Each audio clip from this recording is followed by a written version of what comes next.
चलिए, तो हम बात कर रहे हैं चार्टर की। देखिए, चार्टर को सबसे पहले हमें समझना पड़ेगा कि चार्टर का मतलब क्या है, ठीक है। और चूंकि आप लोगों ने देखा एक चार्टर सबसे पहले यहाँ पर 1600 ईस्वी में जो महारानी ने दिया था, महारानी एलिजाबेथ प्रथम ने दिया था ईस्ट इंडिया कंपनी को, ठीक है। तो हम समझते हैं कि चार्टर का मतलब क्या है। देखिए, आप चार्टर का मतलब सिंपली ऐसा समझ लीजिए कि चार्टर का मतलब है अनुमति पत्र। और इस अनुमति पत्र का मतलब है कि जिस कंपनी को ये चार्टर मिल जाएगा वो इस क्षेत्र में व्यापार करेगी। मान लीजिए कि भारतीय क्षेत्र में व्यापार करने के लिए जो चार्टर मिला, ठीक है, वो चार्टर किसको मिला? ईस्ट इंडिया कंपनी को मिला। तो कोई भी दूसरी ब्रिटेन की कंपनी, ध्यान से सुनिए, जो दूसरी ब्रिटेन की कंपनी है वो भारत के उस क्षेत्र में, जिस क्षेत्र के लिए ईस्ट इंडिया कंपनी को अनुमति मिली है, दूसरी कोई भी ब्रिटेन की कंपनी, ब्रिटिश कंपनी उस क्षेत्र में व्यापार नहीं कर पाएगी। इसका मतलब है कि ये ईस्ट इंडिया कंपनी वहां पर एक तरह से मोनोपोली करेगी अपनी, ठीक है, एक तरह से अकेली व्यापार करेगी। ब्रिटेन की कोई दूसरी कंपनी यहां पर व्यापार नहीं कर सकती, क्योंकि अनुमति पत्र या चार्टर किसको मिला है? ईस्ट इंडिया कंपनी को। हाँ, दूसरे देश की कंपनी जरूर यहां पर व्यापार कर सकती है। मान लीजिए फ्रेंच की कोई कंपनी है, वो व्यापार कर रही है, ठीक है, पुर्तगालीज जो कंपनी थी वो व्यापार कर रही थी, ठीक है, लेकिन ब्रिटेन की सिर्फ एक ही कंपनी कर सकती है कि जिसके पास चार्टर है, अनुमति पत्र।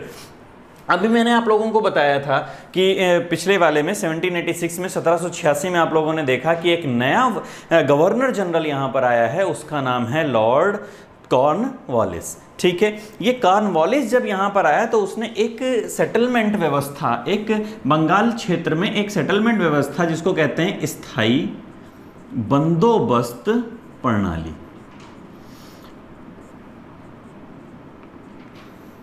इस स्थायी बंदोबस्त प्रणाली को इसने लागू किया। जब बंगाल के क्षेत्र में उसने स्थायी बंदोबस्त प्रणाली को 1793 में लागू किया, 1793 की मैं बात कर रहा हूं, ठीक है, 1793 जब ये इसने लागू किया तो इसका मतलब क्या था, हम सबसे पहले वो समझ रहे हैं, ठीक है। तो देखिए इसका क्या मतलब है। स्थायी बंदोबस्त प्रणाली का मतलब है कि ये जितनी भी राजस्व वसूली का काम चल रहा था, ठीक है, जो लगान वसूली चल रही थी, वो वसूली आज तक अंग्रेज किया करते थे। मान लीजिए किसी गांव में वसूली करनी है तो अंग्रेज जाकर वहां से वसूली करके आते थे। लेकिन अब ये स्थायी बंदोबस्त प्रणाली ये कहती है कि अंग्रेज व्यापारी जो है वो वसूली करने नहीं जाएगा। इसके बदले में मान लीजिए ये गांव है, उस गांव में से किसी एक बंदे को ही चुन लिया जाएगा, ठीक है, और ये बंदा ही उस पूरे गांव की वसूली कर लिया करेगा अंग्रेजों की तरफ से और लाकर अंग्रेजों के खजाने में, ईस्ट इंडिया कंपनी के खजाने में जमा करा देगा, ठीक है। और इसके बदले में इसको क्या मिलेगा? इस एक इंसान को इसको मिलेगा 10%। जितना भी ये वसूली करेगा उसका 10% इस एक इंसान को दे दिया जाएगा, जो उस गांव से वसूली करेगा। जो बड़े गांव हुआ करते थे उसमें एक लगा दिया जाता था, और बाद में जो छोटे छोटे गांव होते थे तो 2-3 गांव मिलाकर किसी एक इंसान को वसूली के काम पर लगा दिया जाता था। देखिए यहां पर अगर आप समझ सकें कि आखिर क्या हुआ, ठीक है, तो जैसे ही यहां पर इन्होंने ये सिस्टम शुरू किया तो ये जो वसूली करता है, ठीक है, जिसको हम जमींदार कह रहे हैं, ये वसूली करता इन लोगों ने वसूली बढ़ानी शुरू की ताकि अंग्रेजों के सामने इनका नाम हो सके। अंग्रेजों के सामने अपना नाम करने के लिए इन लोगों ने वसूली को बढ़ाना शुरू किया, ज़बरदस्ती गांव वालों से वसूली करनी शुरू की, ठीक है। और जब ज़बरदस्ती वसूली करनी शुरू की तो एक्चुअल में क्या हुआ कि वसूली बढ़ गई। यानी कि अगर आप ये सोचें कि ये जो लगान की जो वसूली है, जो लगान वसूला जा रहा है, ठीक है, ये लगान वसूली अचानक क्या हो गई है? इंक्रीज हो गई है, अचानक वो बढ़ गई है, क्योंकि ये लोग वसूली जो करता है, जिनको हम जमींदार कह रहे हैं, ठीक है, ये बहुत ज्यादा लगान वसूल रहे हैं। तो एक तो ये सिस्टम है जो लॉर्ड कॉर्नवालिस ने शुरू किया। अब आप सोचिए कि इस तरह से अगर लगान की वसूली बढ़ती रहे, मैं आप लोगों से कुछ और अगर जानना चाहूँ तो आप लोग खुद सोचिए, एक व्यापारी व्यापार करके कितना पैसा कमा लेता है। मान लीजिए कि वो ब्रिटिशर्स यहाँ पर आए, यहाँ से सामान खरीदते थे, वहाँ ले जाकर बेचते थे, पैसा कमाते थे, ठीक है, फिर वहाँ से वो लोग आ जाते थे, तो इस तरह से वहाँ से सामान लाकर यहाँ बेचते थे तो उनको कुछ बचत हो जाती थी। लेकिन अगर किसी को कोई आपको घर बैठे 10% अपने पास रखकर और घर बैठे कोई 90% आपको वसूल करके पैसा दे जाता है तो आपको क्या व्यापार करने की ज़रूरत है? नहीं। आप तो ये सोचिए कि वसूली खुद बढ़ रही है, तो आप तो ये सोचिए कि कैसे आप क्षेत्र को बढ़ा सकते हैं। जितना ज़्यादा क्षेत्र आपके पास होगा उतनी ही ज़्यादा वसूली आएगी, वो भी घर बैठे, आपको कुछ भी करने की ज़रूरत नहीं है। और इस चीज़ का इफेक्ट अभी आपको थोड़ी देर में देखने को मिलेगा जब हम आगे के एक्ट्स पर चर्चा करेंगे।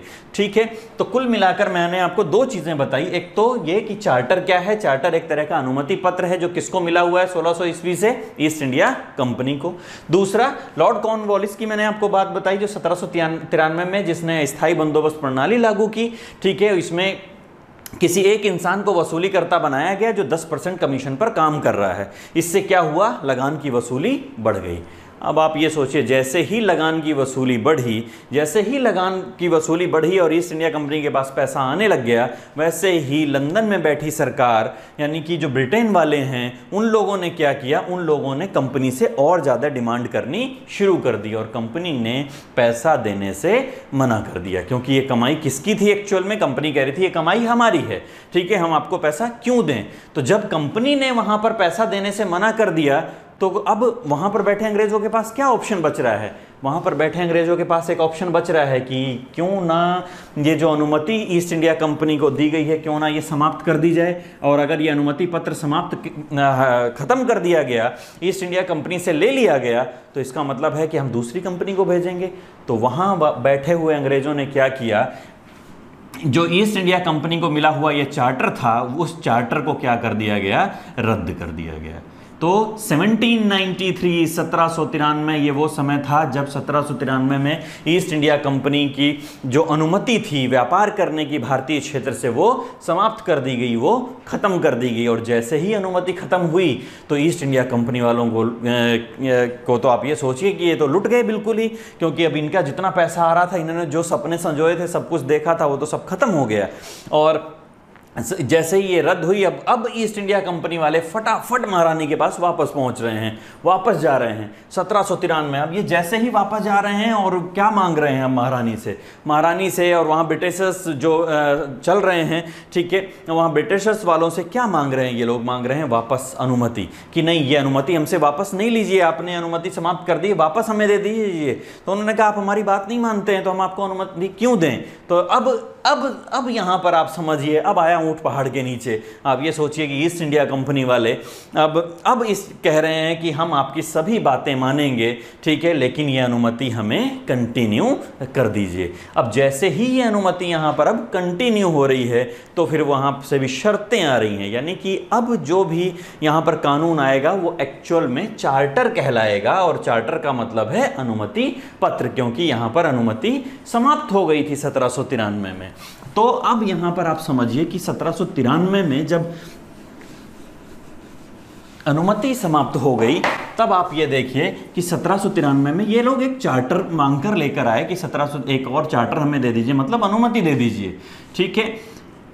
लेकिन वहां वालों ने कहा कि ठीक है, हम आपको अनुमति तो दे रहे हैं, मतलब हम आपको चार्टर तो दे रहे हैं, लेकिन अब हमेशा एक तो ये जो अब जब आपको अनुमति मिलेगी तो ये एक पीरियड के लिए होगी, एक लिमिटेड टाइम के लिए होगी, यानी कि अब वो हमेशा के लिए नहीं रहेगी, हम एक लिमिटेड पीरियड के लिए मिलेगी।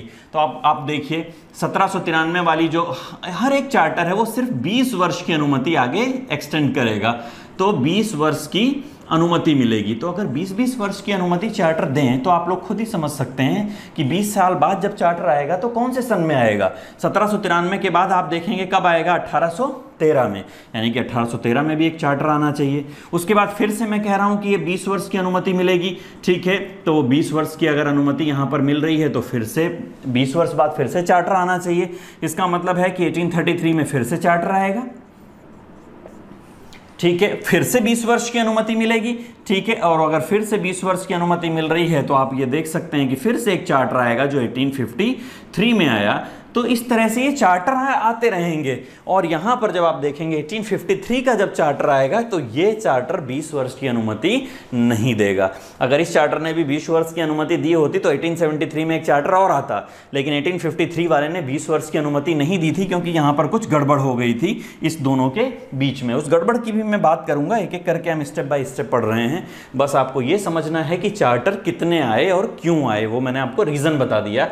चार्टर कितने आए तो आप बताएंगे ये 4 चार्टर हैं जो आपको दिखाई दे रहे हैं, जो कंटिन्यूएशन में आए हैं 20-20 साल की अनुमति में। तो आपको याद करने में बहुत ईजी हो जाएगा कि 1793, उसके बाद 20 साल बाद 1813 है, उसके बाद 1833 है और उसके बाद 1853 है। तो इस तरह से ये चार्टर आए 20-20 वर्ष की अनुमति लेने।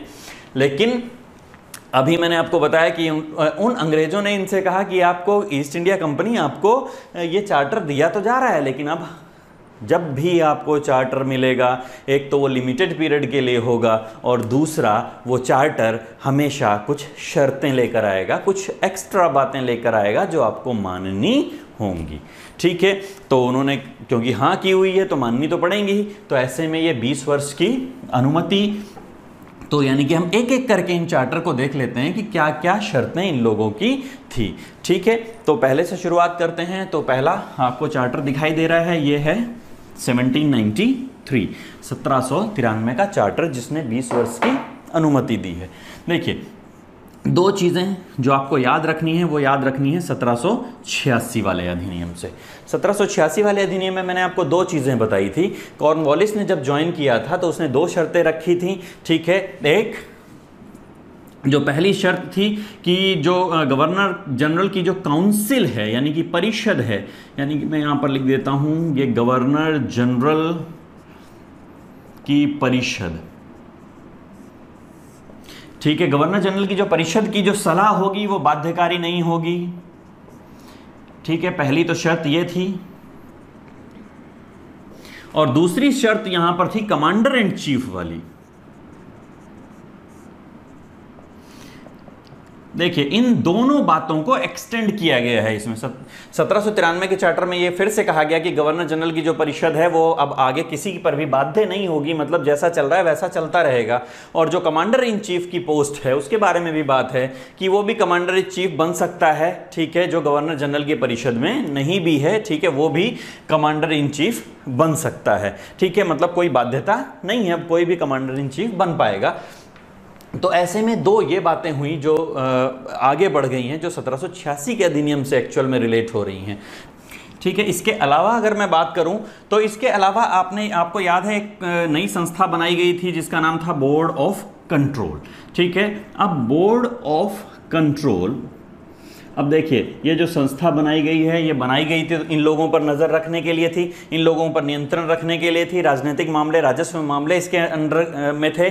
ठीक है, अब इसकी जो सैलरी है वो भी भारत से ही दी जाएगी, मतलब कि जितनी इन लोगों की कमाई हो रही है वो सैलरी भी, इन लोगों की जो सैलरी है वो भी उसी से जाएगी। यानी कि इन लोगों का जितना भी खर्चा वगैरह हो रहा है वो सैलरी जो आ रही है, ठीक है, वो भी कहाँ से, अब भारत की कमाई से दी जाएगी। यानी कि पहले जो इनकी सैलरी आ रही थी, ठीक है, वो ब्रिटिशर्स वाले दे थे क्योंकि उन लोगों ने संस्था बनाई थी यहां पर ईस्ट इंडिया कंपनी पर नजर रखने के लिए। लेकिन अब क्या हो रहा है, अब इन्होंने कहा कि इसके जो खर्चा है इसका खर्चा भी आप ही उठाएंगे। ठीक है, आप ही के ऊपर नजर रखेगी और खर्चा भी आप ही उठाएंगे। ठीक है, कोई बात नहीं, उनको शर्तें माननी थी क्योंकि 20 वर्ष की अनुमति जो लेनी थी तो शर्तें उन्होंने मान ली। ठीक है, तो ये कुछ शर्तें थी जो 1793 के अधिनियम में आई। लेकिन इसके बाद क्या हुआ 1793, जरा मैं अब फिर से उसको देखते हैं, स्थायी बंदोबस्त प्रणाली को एक बार फिर से देख लेते हैं। स्थायी बंदोबस्त प्रणाली में अब जो इंसान वसूलीकर्ता बनाया गया है वो क्या कर रहा है, वो वसूलीकर्ता गांव से बहुत ज़्यादा वसूली करके ले जा रहा है, क्योंकि वो ये बताना चाहता है कि मैं ज़्यादा वसूली करके ले आया। दूसरा वसूलीकर्ता कहना चाहता है कि मैं ज़्यादा वसूली करके ले आया हूँ। मतलब इन वसूलीकर्ता जो हैं, जमींदार जिनको हम कह रहे हैं, उनमें भी कंपटीशन हो गया है। और वो लोग आखिर गाँव के साथ क्या कर रहे हैं, एक छोटा सा अगर मैं एग्जाम्पल दूँ आपको, तो ये गाँव में जाते हैं और वहाँ से वसूली करते हैं। अब वसूली जो है वो वसूली सिंपल सी बात है, अब वो वसूली बढ़ कहाँ से रही है, कोई भी वसूली करता अपनी जेब से तो वसूली नहीं देगा। ठीक है, तो वो अपनी जेब से वसूली नहीं दे रहा है, वो अब गांव वालों से कह रहा है तुम्हारे पास ज़मीन है तो तुम्हें अब लगान देना ही पड़ेगा, भले ही उसमें पैदावार हो या ना हो, कम हो या ज़्यादा हो, सूखा पड़ जाए या कुछ भी हो, आपको उसका लगान देना ही पड़ेगा जितना आपके पास है। ठीक है, जितनी आपके पास ज़मीन है। तो ऐसे में जब हम देखते हैं कि ऐसे में फिर किस पे इफेक्ट आ रहा है, उन किसानों पर। किसान कह रहा है कि मेरे पास इतना नहीं है, मैं नहीं दे सकता हूं। तो जमींदार, वो इंसान कह रहा है कि ठीक है मैं दे देता हूं अपनी तरफ से, लेकिन अगली बार तुम्हें चुकाना पड़ेगा और इस पर जो इंटरेस्ट लगेगा वो भी आपको ब्याज भी देना पड़ेगा। ठीक है, अब किसान के पास कोई ऑप्शन नहीं बच रहा है, किसान तो बचना चाह रहा है बस।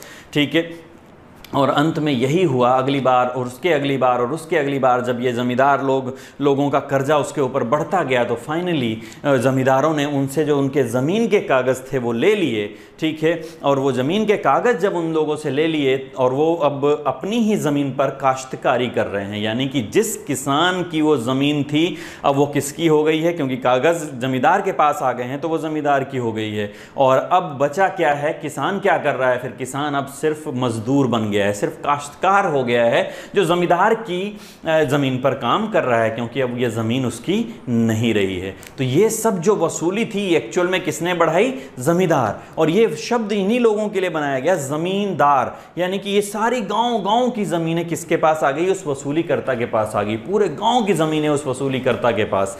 तो ऐसे में वसूली बढ़ती जा रही है, यानी कि ईस्ट इंडिया कंपनी की जो इनकम है वो बढ़ती जा रही है, घर बैठे उनको पैसा मिलता जा रहा है। अब आप ही सोच कर बताइए, आप एक व्यापारी हैं, अभी मैंने थोड़ी देर पहले भी बोला आप एक व्यापारी हैं, तो फिर आप क्या करेंगे जब आपको कोई घर बैठे पैसा दे रहा है। तो अब बताइए, क्या आपको व्यापार करने की ज़रूरत है? नहीं, आपको व्यापार करने की अब कोई ज़रूरत नहीं है, क्योंकि आपको कोई घर बैठे पैसे देकर जाता है, बस 10% वो कमीशन लेता है।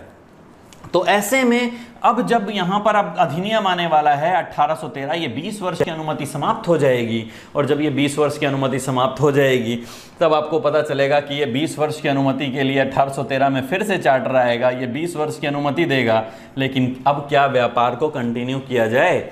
तो फिर यही आपको समझना है कि पैसा इतना जब ज़्यादा आ गया है तो फिर ईस्ट इंडिया कंपनी का जो व्यापार है वो समाप्त किया जाएगा। यानी कि इसके आगे अगर अब मैं बढ़ जाता हूँ यहीं पर ही, तो आप लोग देखते हैं कि 1793 के बाद 1813 जब आएगा और ये कानून आ रहा है, ये चार्टर आ रहा है 1813 का, तब आप देखेंगे इस 1813 के चार्टर में 20 वर्ष की अनुमति तो मिलेगी, लेकिन 20 वर्ष की अनुमति है, लेकिन अब जो ईस्ट इंडिया कंपनी है वो ईस्ट इंडिया कंपनी का जो व्यापार है, ठीक है, वो कहाँ तक सिमट दिया गया है। आप सोचिए कि वो लोग चीन से तो व्यापार कर सकते हैं, ठीक है, लेकिन इंडिया में जब वो व्यापार करेंगे तो सिर्फ चाय का व्यापार कर सकते हैं।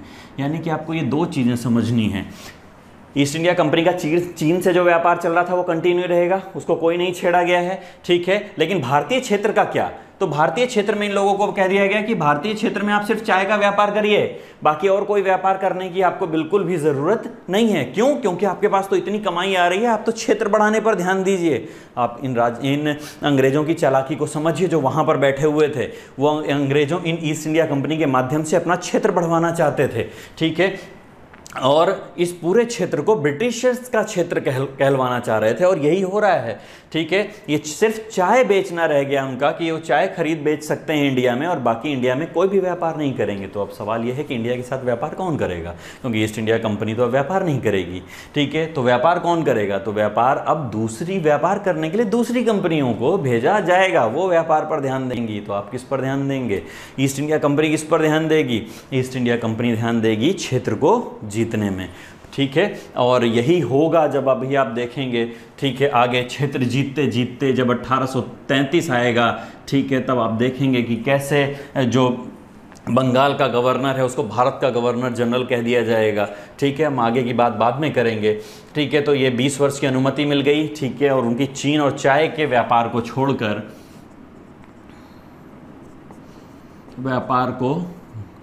छोड़कर बाकी सभी व्यापार को समाप्त कर दिया गया, ठीक है। ईस्ट इंडिया कंपनी अब और व्यापार नहीं करेगी।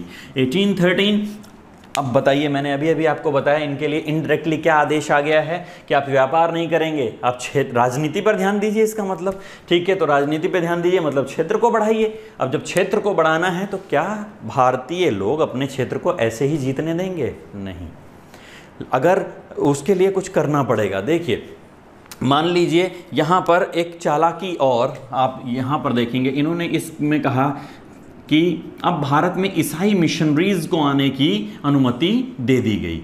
ईसाई मिशनरीज़ को अनुमति देने का मतलब क्या है? वो यहाँ पर आकर ईसाई धर्म का प्रचार करेंगी, ठीक है। अब ईसाई धर्म का प्रचार करने के पीछे भी क्या कारण है ये सोचिए। अब अगर मान लीजिए मैं अंग्रेज हूं और मैं किसी क्षेत्र पर कब्जा करने के लिए जाता हूं तो वो लोग मेरा विरोध करेंगे, ठीक है। लेकिन अगर मैं ईसाई हूं और मैं वहां पर भी कुछ ईसाई बनवा लेता हूं इनके माध्यम से, तो कम से कम वो लोग तो मेरा साथ देंगे, वो लोग मेरा साथ देंगे और मेरा अपोज करने वाले कम हो जाएंगे, ठीक है। भले मैं किसी भी तरीके से ऐसा काम कर रहा हूं, ठीक, क्यों, मेरा तो मकसद सिर्फ एक ही चल रहा है उस टाइम, और वो ये है कि कैसे मैं इन क्षेत्रों को बढ़ा पाऊं, जीत पाऊं। तो इनडायरेक्टली यहां पर ईसाई मिशनरीज को आने की अनुमति दे दी गई जो ईसाई धर्म को बढ़ाती, ठीक है। इसके अलावा अगर आप देखते हैं, इसके अलावा तो यहाँ पर एक और लाइन आप जोड़ सकते हैं, स्थानीय सरकारों के लिए है। जो स्थानीय सरकार हुआ करती थी, ठीक है, स्थानीय सरकारों को लोगों पे, पीपल्स पर, ये जो लोग हैं, जनता है, ठीक है, जनता पर ये टैक्स लगाने की अनुमति दे दी गई थी।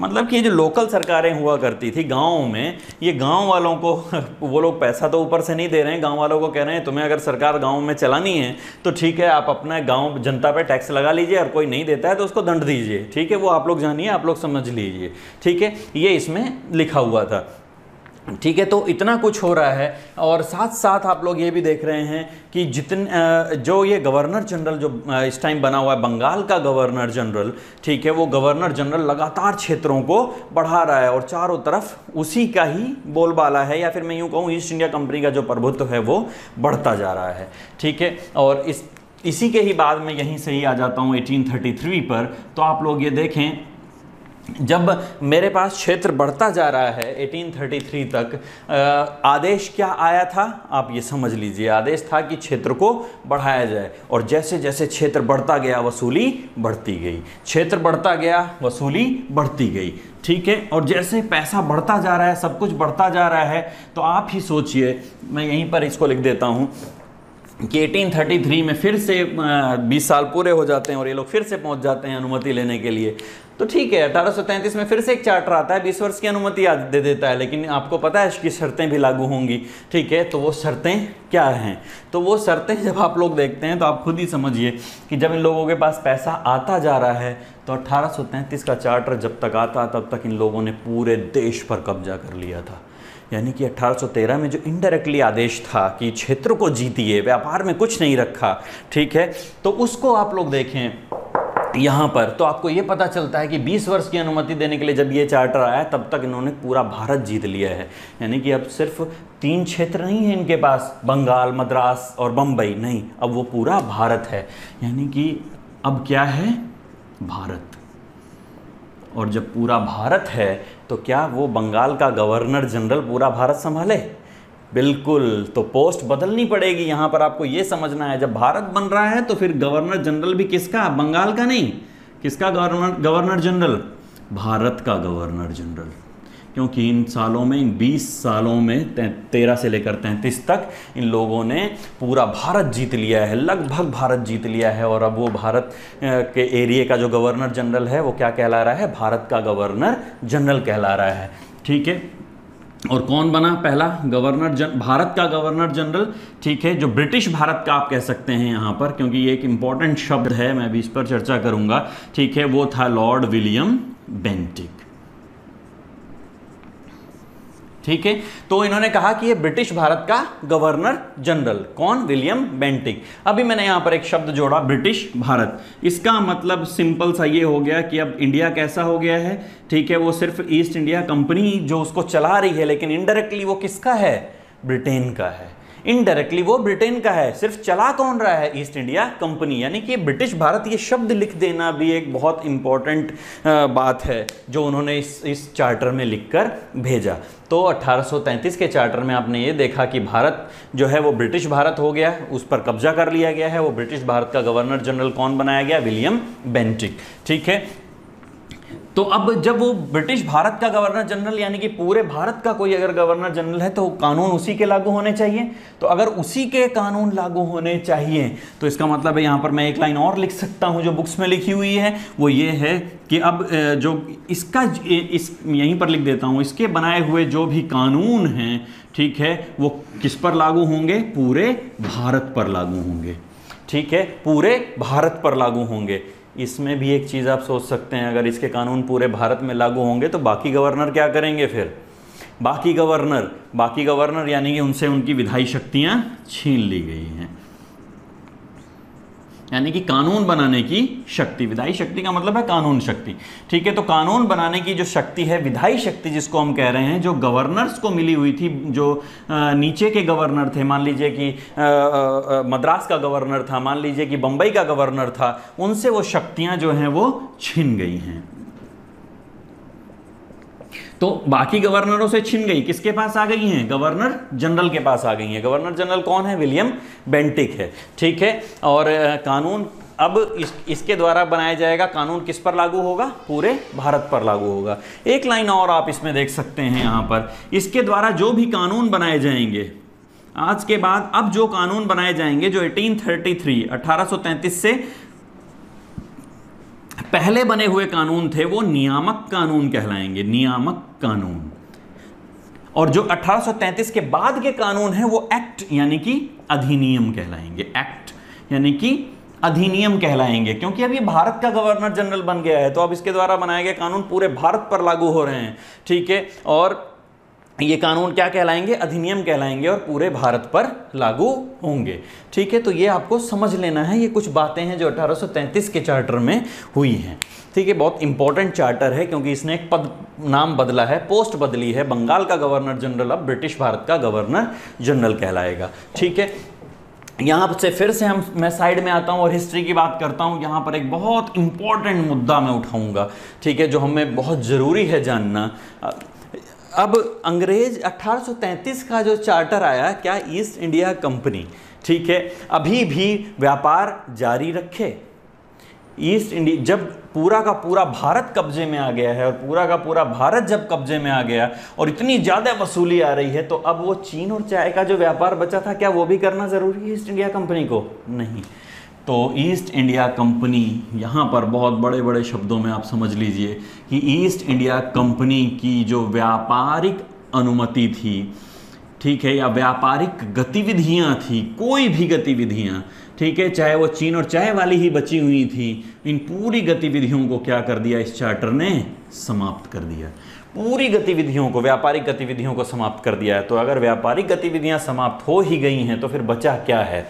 आप सिंपली ये समझ सकते हैं, ये इनको सिर्फ राज करना है और राजनीतिक कार्यों को ही आगे बढ़ाना है, राजस्व वसूली को आगे बढ़ाना है, क्योंकि बहुत ज़्यादा पैसा आ रहा है, और अगर वसूली और ज़्यादा बढ़ानी है तो और ज़्यादा क्षेत्र को कब्जाना पड़ेगा, ठीक है। अब यहाँ से एक टर्निंग पॉइंट आता है कि ये जो ईस्ट इंडिया कंपनी वाले हैं, ये आसपास के क्षेत्रों पर हमला करते जा रहे हैं और उसे कब्जा करते जा रहे हैं, आसपास के क्षेत्रों पे हमला करते जा रहे हैं और उसे मिलाते जा रहे हैं। क्यों? क्योंकि उन्हें तो राज करना है अब, ठीक है, वसूली करनी है अब ऐसा करते करते इन्होंने एक गलती की, ठीक है। 1833 के बाद इन्होंने एक गलती की, और वो गलती हुई इनसे 1839 से लेकर 42 तक चलने वाले एक एंग्लो अफगान युद्ध में, यानी कि ये एंग्लो अफगान युद्ध कह सकते हैं आप इसको। एंग्लो अफगान युद्ध जो फर्स्ट है, ये एंग्लो अफगान वॉर फर्स्ट, ठीक है, 1839 से 42 तक चला। बहुत इंपॉर्टेंट बात मैं आप लोगों को ये बता रहा हूँ, बहुत इंपॉर्टेंट है, ठीक है। 1839-42 में जब इन अंग्रेज़ों ने, ईस्ट इंडिया कंपनी वालों ने अफगानिस्तान पर अटैक किया, तो वहाँ पर जो राज कर रहा था, ठीक है, उसका नाम था दोस्त मोहम्मद, ठीक है। और ये दोस्त मोहम्मद को इन लोगों ने क्या किया? उस पर कब्जा किया, उसके क्षेत्रों पर, ठीक है। और उस क्षेत्र पर कब्जा करने के बाद दोस्त मोहम्मद को ये लोग पकड़ कर लाकर इन्होंने बंगाल में बंद कर दिया। और जब इन लोगों ने इसको लाकर बंगाल में बंद कर दिया, तो वहाँ पर जो उसका बेटा था, ठीक है, उसने क्या किया? उसने वहाँ पर कबीलों को इकट्ठा किया, ठीक है। और जो अंग्रेज वहाँ पर एक कठपुतली शासक छोड़ आए थे, उसको और उसका साथ देने वाले अंग्रेजों को उस दोस्त मोहम्मद के लड़के ने कबीलों को इकट्ठा करके एक एक को मारा, ठीक है। और पहली बार ऐसा हुआ कि एशियाई क्षेत्र में पहली बार इस अफ्रीका और एशियाई पूरे क्षेत्रों को मिलाकर पहली बार अंग्रेजों की कहीं पर हार हुई। यानी कि जब तक ये युद्ध खत्म हुआ, तब तक कौन हार गया था? तो आपको पता चलता है कि ये जो अंग्रेज हैं, ये हार गए।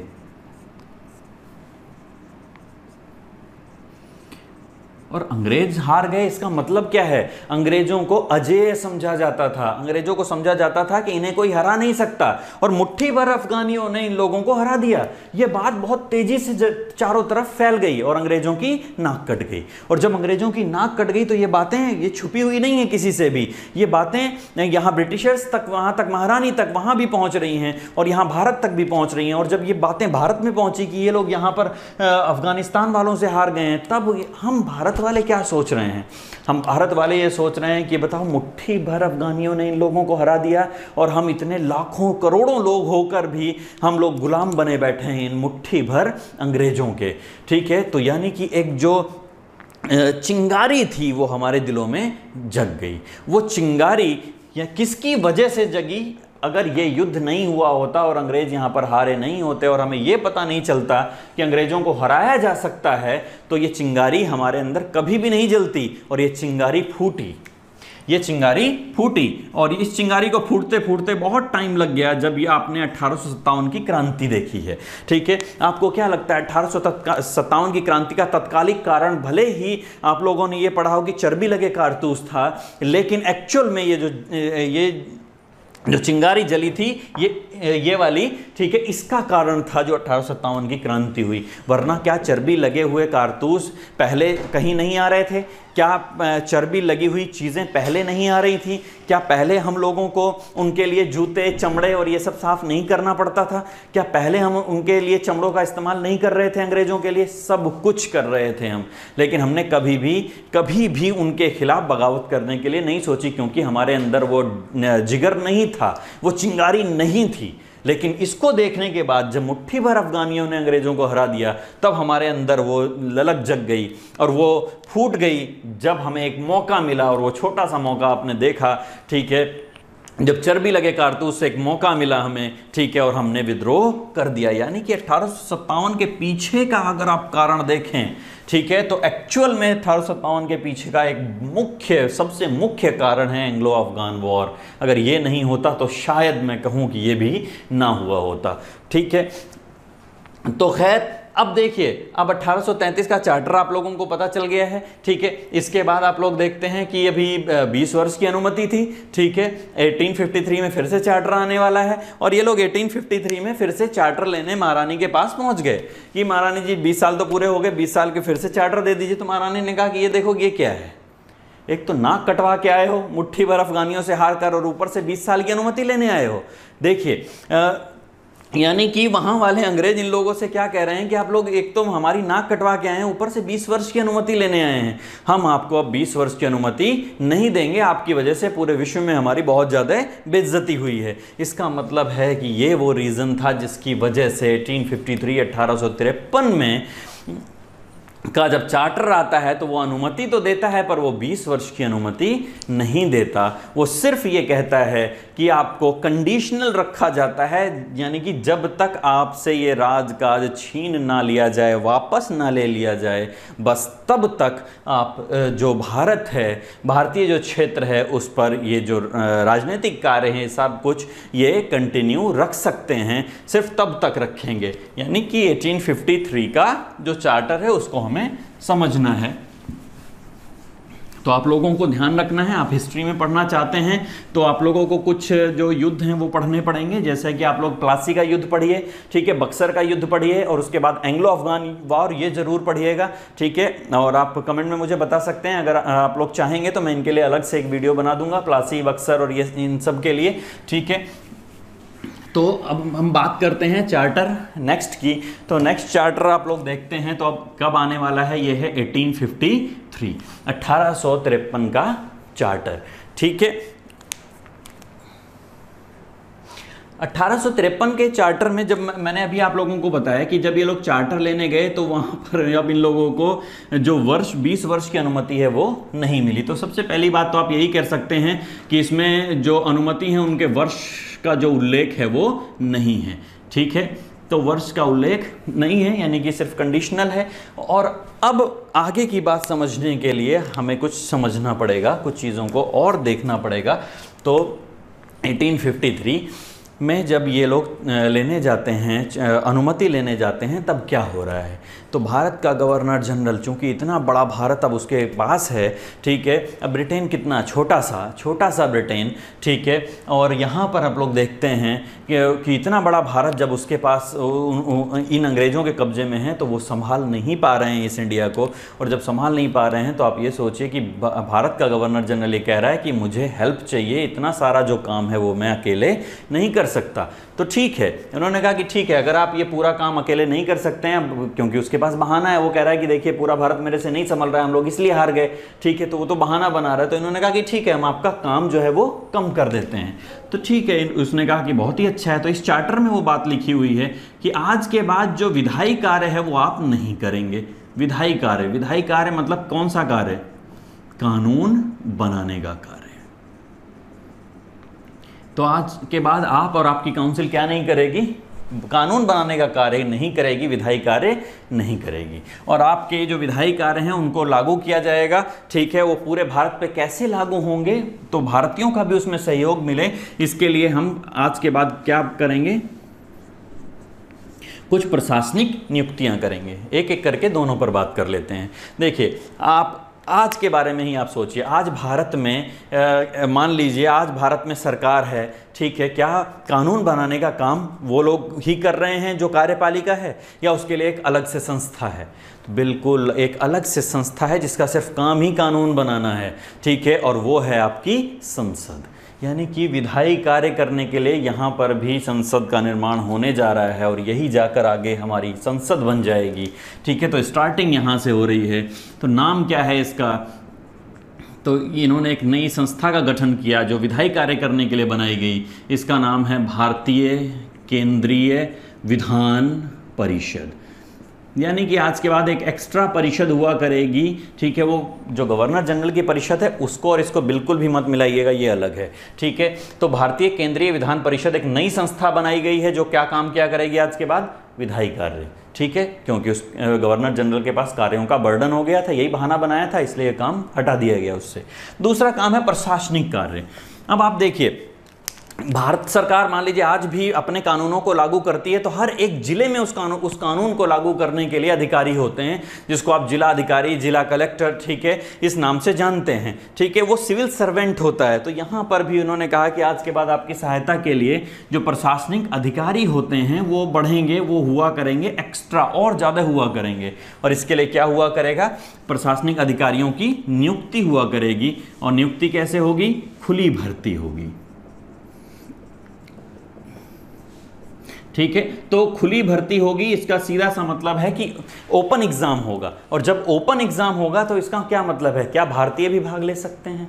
बिल्कुल। इस पर भी मैं बात करूंगा कि यहाँ पर प्रशासनिक अधिकारी हुआ करेंगे, ठीक है, उनकी नियुक्ति हुआ करेगी, ठीक है। और वो नियुक्ति कैसे होगी? ओपन एग्जाम हुआ करेगा, लेकिन सेंटर लंदन में आएगा, ये बात ध्यान रखिएगा, ठीक है। आप फॉर्म भर तो सकते हैं, लेकिन आपका सेंटर कहाँ है? लंदन में आएगा, ठीक है।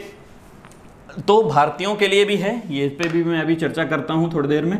तो भारतीय इसमें शामिल हो सकते हैं। तो ये प्रशासनिक अधिकारी, आज भी ये प्रशासनिक अधिकारियों की नियुक्ति होती है, उस समय से ये चीज़ें चल रही हैं, ठीक है।